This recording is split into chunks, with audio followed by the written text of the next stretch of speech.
Shalom saudara, apa kabar? Saya percaya saudara pasti diberkati. Amin. Masalah, problem, pergumulan semuanya pasti berlalu. Karena kita punya Tuhan yang luar biasa, yang senantiasa memberkati saudara dan saya. Sebelum kita menikmati firman Tuhan, tundukkan kepala kita berdoa. Terima kasih Bapak, kembali pada kesempatan hari ini Tuhan kami boleh menikmati firman-Mu. Siapapun kami Tuhan, dimanapun mereka berada jemaat-Mu Tuhan, di toko, di pabrik, di rumah, di tempat kerja, saat mereka mendengar firman Tuhan, firman-Mu yang akan melawat mereka, menjamah mereka, menguatkan mereka, menyembuhkan mereka. Di dalam nama Yesus, segala roh kuasa apapun kami ikat patahkan tidak punya kuasa, dan kami percaya firman-Mu akan menjamah setiap kami, dan kami semua diberkati. Dalam nama Yesus kami berdoa, kami sambut firman-Mu. Haleluya, amin. Saudara, buka bersama dengan saya firman Tuhan. Firman Tuhan terambil dari Lukas 13 ayat 10 sampai dengan 17. Saya tunggu sampai saudara menemukan ayat itu atau saudara mendengarkan, saya bacakan buat saudara. Ada amin? Haleluya. Lukas 13 ayat 10 sampai dengan 17. Demikian firman Tuhan. Pada suatu kali Yesus sedang mengajar dalam salah satu rumah ibadat pada hari Sabat. Di situ ada seorang perempuan yang telah 18 tahun dirasuk oleh roh sehingga ia sakit sampai bungkuk punggungnya dan tidak dapat berdiri lagi dengan tegak. Ketika Yesus melihat perempuan itu, yang memanggil dia dan berkata kepadanya, "Hai ibu, penyakitmu telah sembuh." Lalu ia meletakkan tangannya atas perempuan itu, dan seketika itu juga berdirilah perempuan itu dan memuliakan Allah. Tetapi kepala rumah ibadat gusar karena Yesus menyembuhkan orang pada hari Sabat. Lalu ia berkata kepada orang banyak, "Ada 6 hari untuk bekerja. Karena itu datanglah pada salah satu hari itu untuk disembuhkan, dan jangan pada hari Sabat." Tetapi Tuhan menjawab dia, katanya, "Hai orang-orang munafik, bukankah setiap orang yang diantaramu melepaskan lembu atau keledainya pada hari Sabat dari kandangnya dan dibawanya dan membawanya ke tempat minuman? Bukankah perempuan ini yang sudah 18 tahun diikat oleh iblis harus dilepaskan dari ikatannya itu karena ia adalah keturunan Abraham?" Dan waktu ia berkata demikian, semua lawannya merasa malu dan semua orang banyak bersuka cita karena segala perkara mulia yang telah dilakukannya. Haleluya, amin saudara. Lihat ayat 13. Lalu ia meletakkan tangannya di atas perempuan itu, dan seketika itu juga berdirilah perempuan itu dan memuliakan Allah. Oh, luar biasa saudara. Perikop yang sangat menarik. Ada perempuan yang 18 tahun sakit dikuasai roh sehingga dia bungkuk. 18 tahun bukan waktu yang singkat saudara, menderita selama 18 tahun. Bayangkan saudara dan saya, kita pernah namanya sakit. Begitulah sakit, jangan kata 18 tahun, satu hari aja sudah rasanya seperti apa. 18 tahun. Dan ketika Tuhan menumpang tangan atas orang perempuan itu dan kesembuhan terjadi, wow, seharusnya kita bersuka cita. Kenapa? Kita dibebaskan, kita sehat, kita sembuh, yes. Tapi masalahnya itu adalah hari Sabat. Saudara, seringkali kesembuhan daripada Tuhan Yesus dilakukan pada hari Sabat, dan seringkali menjadi polemik antara kepala rumah ibadat dengan Tuhan Yesus, antara hukum Taurat dan pengajaran daripada Yesus. Saudara, ini yang terjadi seringkali terjadi seperti itu. Bahkan kita firman Tuhan dalam Yohanes 5 ayat 6. Yohanes 5 ayat 6. Kalau saudara baca di sana, ada orang yang lumpuh 38 tahun. Dia menantikan air, kalau air goncang dia akan, siapa yang pertama jebur ke sana akan sembuh. 38 tahun. Dan Tuhan berkata, "Maukah engkau sembuh?" Dia berdalih dan berargumentasi, berkata, "Tuhan, tidak ada yang nolong aku Tuhan. 38 tahun aku sudah ada di sini Tuhan, tetapi aku tidak dapat kesembuhan." Tuhan berkata, "Maukah engkau sembuh?" Dan orang itu mau. Tuhan berkata, "Bangkitlah, bangunlah, berjalanlah, angkat tilammu." Dan kesembuhan dalam ayat ke-9, kita lihat dalam ayat ke-9, Yohanes 5 ayat 9-nya. Dan orang itu sembuh, tapi mujizat itu terjadi pada hari Sabat. Saudara, ini yang terjadi. Seringkali terjadi perdebatan antara hukum Taurat, hari Sabat, dan pengajaran daripada Tuhan Yesus. Sebenarnya apa yang membedakan? Kenapa bisa hal seperti itu terjadi? Jangan-jangan saudara pun ada sedikit rancu. Kenapa ya? Kok bisa seperti itu? Siapa yang marah itu? Saudara, kita akan belajar hari ini. pertentangan, pertentangan antara orang-orang kepala rumah ibadat dan Tuhan Yesus. Siapa yang salah? Kepala rumah ibadat dia taat dan dia menjalankan hukum Taurat. Hari Sabat tidak boleh melakukan hal seperti itu. Tapi masalahnya Yesus melakukan hal seperti itu. Ahli Taurat, kepala rumah ibadat berkata Tuhan Yesus sesat, Tuhan Yesus salah, Tuhan Yesus melanggar hukum Taurat. Tapi Tuhan berkata tidak. Saudara, inilah yang terjadi. Saya mau hari ini kita meluruskan semuanya, saudara, supaya apa? Supaya clear dan semuanya bisa kita selesaikan. Dan saya percaya melalui semuanya ini, saudara dan saya kita diberkati. Ada amin? Siap diberkati? Luar biasa. Mari kita buka firman Tuhan. Matius 5. Matius 5 ayat 17. Janganlah kamu menyangka bahwa aku datang untuk meniadakan hukum Taurat atau kitab para nabi. Aku datang bukan untuk meniadakannya, melainkan untuk menggenapinya. Saudara, ini yang terjadi. Jadi Tuhan Yesus datang bukan untuk meniadakan hukum Taurat, tetapi untuk menggenapinya. Lah, genapinya di mana? Sudah jelas-jelas pada hari Sabat, hukum Taurat melarang untuk melakukan pekerjaan ini. Tapi Tuhan Yesus dengan jelas disaksikan oleh orang banyak melakukan sepertinya bertentangan dengan hukum Taurat, di mana hukum Taurat berkata tidak boleh, tetapi Tuhan Yesus melakukannya. Kenapa seperti itu? Dan firman Tuhan tadi dalam Matius 5 ayat 17 bahwa dia datang bukan untuk meniadakan tetapi menggenapinya. Saudara, menggenapinya di mana? Kita pelajari menggenapinya itu di mana. Itu yang akan menjadi hal yang menjadi pembicaraan atau kesalahpahaman, ketidakmengertian kita. Saudara, kita lihat Markus 2 ayat 27-28. Lalu kata Yesus kepada mereka, hari Sabat diadakan untuk manusia dan bukan manusia untuk hari Sabat. Jadi anak manusia adalah juga Tuhan dari atas hari Sabat. Saudara, ini yang terjadi. Kenapa hukum Taurat? Kenapa hukum Taurat melarang tetapi Tuhan Yesus sepertinya melanggar? Tuhan Yesus berkata, aku datang bukan untuk menghilangkan, meniadakan, tetapi untuk menggenapi. Genapinya di mana? Jelas-jelas kita melihat Yesus melanggar. Kemudian Tuhan Yesus berkata, hukum Taurat, hukum untuk manusia dan manusia bukan untuk hukum. Ini yang terjadi dan ini harus ada dalam diri setiap kita. Kenapa semua ini terjadi? Genapinya di mana? Saudara, saya berdoa supaya kita semua mengerti hari ini.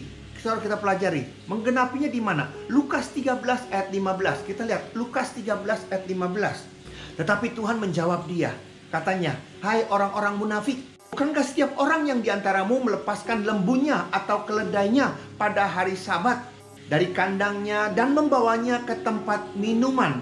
Saudara, ini Tuhan katakan, bukankah diantaramu melepaskan lembunya atau keledainya?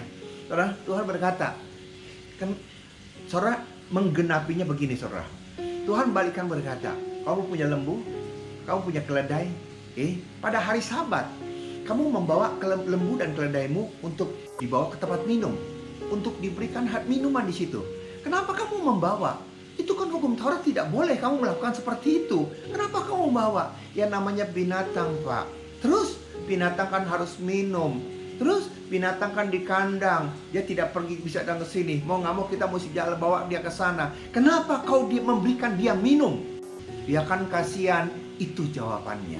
Itu penggenapannya. Artinya apa? Saudara, kasih daripada saudara terhadap lembu, terhadap keledai. Itu karena saudara kasihan kepada lembu, kasihan kepada keledai, kasihan kepada binatang itu, maka saudara membawanya.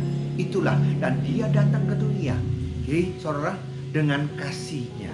Itu penggenapannya. Itu yang terjadi. Saudara, masih belum jelas, kita lihat lagi firman Tuhan.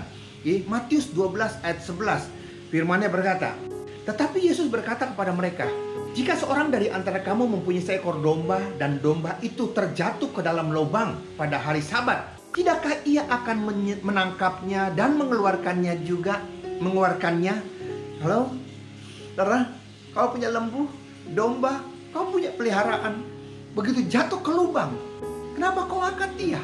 Kenapa kau angkat dia? Atau kau berkata, kamu jatuh ke sana, nanti ya hari Senin, sesudah hari Sabat baru aku tolong. Siapa suruh jatuhnya pada hari Sabat? Nanti ya. Apakah saudara akan berkata begitu kepada binatang?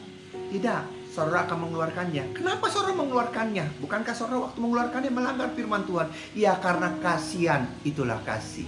Saudara, itulah penggenapan daripada Allah. Dia tidak meniadakan hukum Taurat, tetapi dia menggenapi. Genapinya adalah kasih tadi. Saudara, ini yang terjadi. Hukum untuk manusia dan bukan manusia untuk hukum. Kenapa? Karena Tuhan menggenapinya di sini.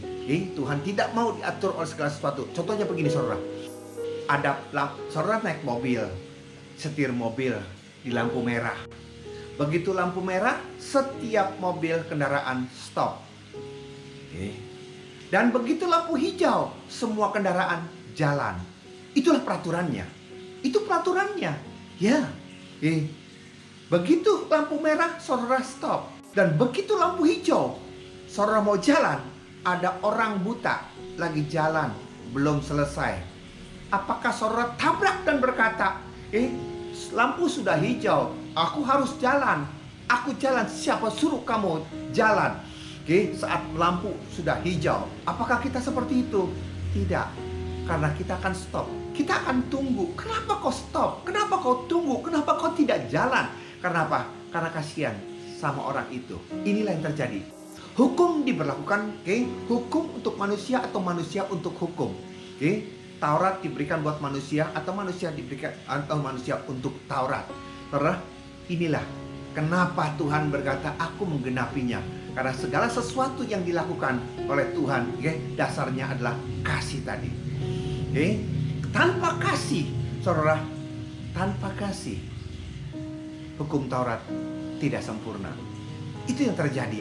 Saudara, kita lihat. Yohanes 3 ayat 16. Kita hafal semuanya. Karena begitu besar kasih Allah akan dunia, mengaruniakan anak yang tunggal, supaya barang siapa percaya kepadanya, tidak binasa. Kasih Allah dari surga dia datang ke dunia. Karena kasihnya dia datang ke dunia untuk menyelamatkan saudara dan saya. Itulah bukti. Itulah kasih daripada Allah. Itulah kasih daripada Allah. Bahkan 1 Korintus 13 ayat 13. Saudara hafal 1 Korintus 13 ayat 13. Ada 3 hal. Iman, pengharapan, kasih. Iman, pengharapan, kasih. Dan yang paling besar itu diantaranya adalah kasih. Saudara, disitulah Tuhan berperan, dan disitulah Tuhan bekerja, dan disitulah Tuhan menggenapinya. Saudara, ini yang terjadi, dan ini yang harus ada dalam diri setiap kita. Kenapa Tuhan melakukan hal seperti itu? Karena kasihnya Dia. Karena kasihnya Dia. Hukum Taurat adalah peraturan-peraturan. Kita kembali kepada ayat 14. Kita kembali kepada Lukas 13 ayat 14. Lukas 13 ayat 14. Lukas 13 ayat 14. Tetapi kepala rumah ibadat gusar karena Yesus menyembuhkan orang pada hari Sabat. Lalu ia berkata kepada orang banyak, ada 6 hari untuk bekerja. Karena itu datanglah pada salah satu hari itu untuk disembuhkan, dan jangan pada hari Sabat. Saudara, apa yang dilakukan oleh kepala rumah ibadat itu? Saudara, datang hari Sabat adalah hari untuk beribadah, memuji Tuhan, menyembah Tuhan, menikmati firman Tuhan. Saudara, dan itu yang terjadi. Maaf saudara, tidak ada yang salah. Tidak ada yang salah. Tetapi yang dilakukan oleh kepala rumah ibadat dan kebanyakan orang adalah, saudara, untuk apa saudara datang ibadah hari Minggu ke gereja? Ya, memuji nyembah Tuhan, bersorak-sorai, menikmati firman-Nya. Saudara, itu agamawi. Itu roh agamawi. Bukan salah. Kalau saudara melakukan seperti itu, saudara datang dengan penyakit, saudara pulang dengan sakit yang sama. Saudara datang dengan keletihan, pulang dengan letih yang sama. Saudara, itu agamawi. Dan Tuhan menggenapi itu semuanya. Adalah apa? Saudara datang dengan letih lesu, berbeban berat, saudara pulang dengan kelegaan. Itulah Tuhan Yesus. Saudara, ini yang terjadi, dan berapa banyak kita yang tidak mengerti seperti ini. Saudara bisa tidak membedakan antara hukum Taurat, antara agama dan Kristus? Agama adalah upaya manusia untuk mencari Allah. Itu agama. Saya ulang, agama adalah upaya manusia untuk mencari Allah.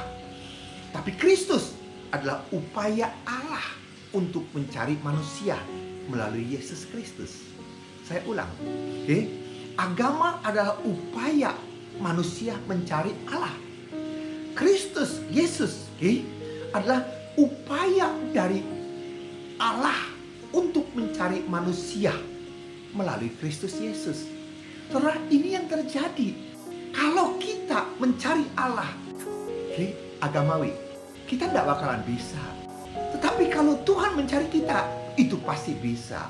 Makanya agamawi, cari ciri-ciri agamawi begini. Jangan berzina, jangan membunuh, jangan berbuat dosa, jangan merokok, jangan. Itu adalah peraturan, itu adalah hukum. Karena, maaf, tanpa kasih, sia-sia segala sesuatu dan tidak mungkin kita bisa lakukannya. Jangan membunuh. Kau bisa tidak membunuh. Jangan mencuri. Jangan merokok. Kau bisa melakukan. Padahal di dalam hatimu belum tentu engkau benar-benar tidak menginginkan. Tetapi kalau kita datang dengan kesungguhan hati, dengan kasih, kita akan melihat perbedaannya yang luar biasa. Itu ada perbedaan yang luar biasa. Karena apa? Karena dari dalam keluar dan bukan dari dalam, bukan dari luar ke dalam. Jangan ini, jangan ini, jangan ini, jangan ini, jangan ini. Kita tidak bakalan bisa melakukannya. Tapi kalau dari dalam keluar, karena kita punya kasih, maka kita melakukan. Karena kita punya kasih, kita bisa melakukan. Inilah Tuhan mau. Jadi hukum-hukum Taurat seperti itu. Hukum Taurat adalah jangan ini, jangan ini, jangan ini. Yang 10 hukum-hukum seperti itu. Saudara, kita tidak pernah akan bisa melakukan. Untuk bisa melakukannya, ada kasih di sini. Maka semuanya akan bisa kita lakukan karena kasih daripada Kristus. Makanya Kolose 3 ayat 23 berkata apa? Saudara, Kolose 3 ayat 23. 23-24. Apapun juga yang kamu perbuatlah dengan segenap hatimu seperti untuk Tuhan dan bukan untuk manusia. Karena kamu tahu bahwa dari Tuhanlah kamu akan menerima bagian yang ditentukan bagimu sebagai upah. Kristus adalah Tuhan dan kamu adalah hambanya. Apapun yang kamu lakukan seperti untuk Tuhan dan bukan untuk manusia. Saudara, ceritanya seperti ini, saudara. Ceritanya seperti ini. Ada dua pengusaha A dan B. Mereka sahabat. Mereka kerja sama. Suatu saat terjadi perselisihan, ribut besar, jaga gengsi, pakai pengacara ribut, buang uang banyak, segala macam tidak selesaikan, dan akhirnya si A kalah. Terjadi kepahitan di dalam diri dia. Dia dendam, dia benci, tapi dia tidak bisa berbuat apa-apa karena uangnya sudah habis. Dan berbarengan dengan itu, dia mengalami penyakit yang cukup parah. Dia undang pendeta. Dan pendeta datang konseling semuanya, pendeta tahu. Dan pendeta yang berkata, Bapak mau sembuh? Iya. Pak, ampuni temanmu itu, si B. Hah? Apa urusannya dengan si B? Ini saya punya sakit, saya punya utang. Apa urusannya? Bapak mau diberkati, ampuni dia. Bagaimana mungkin dengan saya mengampuni penyakit saya sembuh? Itulah firman Tuhan. Kalau kau tidak mau mengampuni, Bapakmu di surga pun tidak akan mengampuni. Kalau kau memberkati, Bapak di surga akan memberkati engkau. Berkati, saudara, karena tuntutan karena ketakutan dia dari sakit penyakit. Dari sakit penyakit, dia akhirnya terpaksa dia datang juga. Ya udah, tapi Pak pendeta tolong temani saya. Ya, tuntun saya nanti. Ya, begitu pergi ke rumah si B, ketemu dengan si A, ketemu lagi dengan si B, kemudian pendetanya buka bicara, kasih tahu hal-hal seperti ini, penyakit dan segala macam.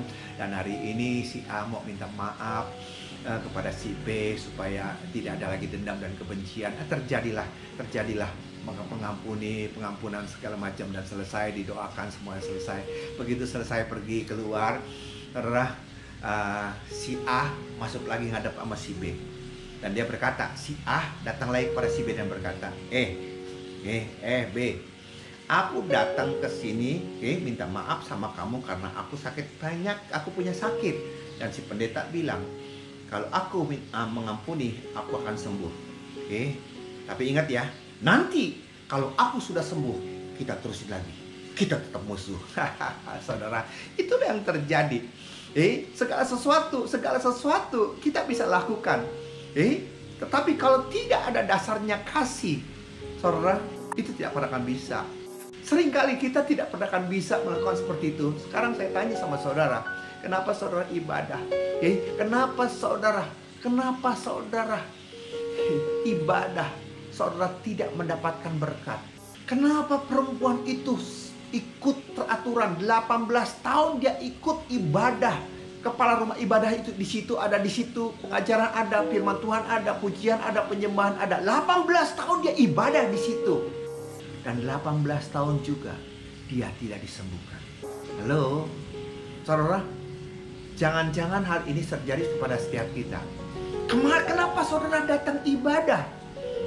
Ya, namanya orang Kristen. Kenapa saudara memuji menyembah Tuhan? Ya, kalau ibadah liturginya seperti itu, aturannya seperti itu, semua memuji menyembah, ya aku ikut seperti itu. Kenapa saudara mendengarkan firman Tuhan? Ya, karena semuanya duduk dengar firman Tuhan, dan karena kita orang percaya, kita harus dengar firman Tuhan. Maaf saudara, itu agamawi. Pantas saudara datang dengan sakit, dengan problem, dan saudara pulang dengan sakit dan problem yang sama. Karena apa? Karena saudara tidak melakukan seperti apa yang Tuhan genapi. Coba saudara ubah.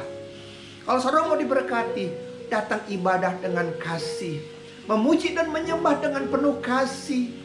Saudara menikmati firman Tuhan dengan kasih, karena kita butuh firman Tuhan, kita butuh ibadah, kita butuh pujian penyembahan. Jangan kita muji menyembah seadanya, seenaknya. Saudara, kita tidak pantas, tidak layak untuk meminta segala sesuatu. Karena apa yang sudah dia berikan kepada kita itu lebih daripada segala-galanya. Sepertinya serakah kalau kita masing minta lagi, masing komplain lagi, masing lagi seperti itu. Oleh karena itu saudara, hari ini jangan tunggu 18 tahun. Jangan sampai roh agamawi ada menyerang saudara, menyertai saudara tanpa saudara sadari. Mari kita ubah. Kita datang beribadah bukan karena tuntutan, bukan karena keharusan, bukan karena kita orang Kristen. Bukan karena kita orang Kristen semata-mata, tetapi kita ibadah karena kasih kita kepada Dia. Kita ingin berjumpa dengan Dia. Kita datang beribadah karena ini kesempatan buat kita untuk kita menyatakan, mengungkapkan kasih kita kepada Dia, ucapan syukur kepada Dia. Saudara, terlalu banyak pekerjaan, terlalu banyak kesibukan, terlalu banyak masalah yang membuat kita tidak punya waktu untuk memuji dan menyembah Dia. Biarlah kita pakai waktu yang singkat itu untuk kita sungguh-sungguh memuji menyembah Dia. Bukan karena diperintah, tapi dari hati kita yang dalam kita mau menyenangkan Dia. Dari hati yang dalam kita mau mengucap syukur bahwa Dia itu baik luar biasa. Kita datang bukan sekedar agama karena tuntutan, karena liturgi, karena semua orang seperti itu. Tetapi kita datang dengan kasih, dengan ucapan syukur, dengan satu kerinduan bahwa kita mau menikmati, kita mau menyenangkan Dia, kita mau mendengarkan Dia. Melalui firman Tuhan kita duduk diam, kita bersuka, kita siapkan hati kita untuk dilawat oleh firman Tuhan. Kita siapkan hati kita untuk dijamah oleh Tuhan melalui firman-Nya. Jangan sampai seringkali kita datang, kita dikit-dikit kita lihat jam, dikit-dikit kita lihat waktu, kita mulai gelisah, kita mulai kok tidak bisa konsentrasi. Kita memang ada di dalam gereja, tapi hati kita tidak ada di sana. Kita memang ada di dalam gereja, tapi hati kita penuh dengan kekhawatiran, kita penuh dengan takutan. Hari ini coba kita ubah cara kita beribadah, cara kita memuji menyembah Tuhan. Mari kita ubah cara kita menikmati firman Tuhan. Kita menikmati dengan kasih, dengan kerinduan, dengan kehausan, dengan rasa lapar. Karena kita tahu kita butuh itu firman Tuhan. Sehingga kita datang beribadah bukan sekedar agamawi karena kita orang Kristen. Tapi kita datang ke sana karena apa? Karena kasih Kristus yang sudah menjamah saya, sudah menjamah saudara, sudah memberkati saya dan sudah memberkati saudara. Dan saya terlalu percaya, engkau datang dengan letih, engkau datang dengan lesu, engkau datang dengan ketakutan. Tuhan, engkau akan pulang dengan kelegaan, kelepasan dan kesembuhan. Bagi Tuhan tidak ada yang mustahil. Oleh karena itu saudara, ubah pola pikir kita. Waktu kita datang kepada Tuhan, Tuhan tunggu di saudara. Tuhan sedang menunggu saudara untuk memberkati saudara. Jangan tunggu sampai 18 tahun. Datang dengan sakit penyakit, pulang dengan sakit penyakit yang sama. Sia-sia. Amin. Tundukkan kepala kita berdoa. Ampuni kami Tuhan, kalau selama ini yang kami lakukan selama ini adalah roh-roh agamawi. Kami datang untuk ibadah, kami datang memuji, kami datang menyembah, kami datang menikmati firman Tuhan. Tapi kami melakukan semuanya itu karena kami orang Kristen. Kami melakukan semuanya itu karena liturginya seperti itu, aturannya seperti itu, kami taat seperti itu. Tetap hari ini Tuhan, firman-Mu dengan indah berkata, mengingatkan pada setiap kami, Engkau datang bukan untuk meniadakan hukum Taurat, tapi menggenapinya. Apa penggenapan? Yaitu adalah kasih daripadamu. Ubah waktu kita ibadah datang karena kasih, kerinduan, kehausan, sukacita, ingin benar-benar menikmati Tuhan. Dan saya terlalu percaya dengan hal seperti ini, setiap mereka yang datang dengan lemah, mereka pulang dengan kekuatan. Setiap mereka yang datang dengan sakit, jamahan Tuhan melawat mereka melalui firman-Nya, pulang dengan kelepasan, pulang dengan kesembuhan. Terima kasih Bapak, berkati jemaat-Mu dimanapun mereka berada. Singkapkan rahasia firman-Mu lebih lagi Bapak, sehingga sungguh-sungguh Tuhan kami dimerdekakan. Kami tidak perlu harus nunggu 18 tahun, tapi hari ini juga saudara dan saya, kita pasti dibebaskan, dilepaskan, diberkati. Terima kasih Tuhan, memberkati negara kami, presiden, wakil presiden, gubernur, dokter, suster, dan semua jajarannya. Bapak, tutup bungkus mereka dengan kuasa darah-Mu, biar kesatuan hati menghadapi COVID-19 ini Tuhan sungguh tercipta dalam negara kami, sehingga COVID-19 tidak merajalela, tetapi Tuhan melawat, menyembuhkan, melepaskan, membebaskan kami. Pulihkan ekonomi negara kami Bapak. Di dalam nama Yesus kami ucap syukur untuk firman-Mu luar biasa. Semua yang percaya katakan amin. Shalom. Terima kasih saudara. Demikian firman Tuhan. Sampai jumpa sesi yang akan datang. Tuhan Yesus memberkati kita. Amin. Shalom.